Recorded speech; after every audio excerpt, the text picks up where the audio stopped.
সপ্তাহের যশোরের আলোচনার একটা লাইনকে কেন্দ্র করে আমাদের অনেক রাজনীতিবিদ বন্ধুরা অনেক ক্ষুব্ধ প্রতিক্রিয়া দেখাচ্ছে। প্রিয় ভাইয়েরা, আমি বলেছিলাম যে একদল খেয়ে গিয়েছে আর একদল খাওয়ার জন্য রেডি হয়ে আছে। যদি জুলুম করো, অত্যাচার করো, রাহজানি করো, দেশকে লুটে পুটে চেটে খেতে চাও, তোমার লুঙ্গি আর ধুতি টেনে ছিঁড়ে ফেলবো, ঠিক কিনা করে বলে। সিলেটে আজ মিজানুর রহমান আজহারি মাহফিল করছে, এমন সময় হয়তো সুপরিকল্পিতভাবে কিছু মানুষ এক চেটিয়া এক কিনারে দাঁড়িয়ে দাঁড়িয়ে বারবার হট্টগোল করছিল। মিজান আজহারি নাকি টাকার জন্য মাহফিল করে।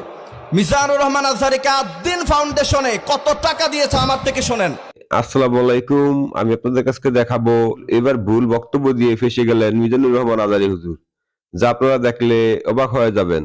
তো আজকের এই ভিডিওগুলো অত্যন্ত গুরুত্বপূর্ণ, তো আমি আশা করবো যে আপনারা সম্পূর্ণ ভিডিওটি দেখবেন। আর এই সম্পূর্ণ ভিডিওটি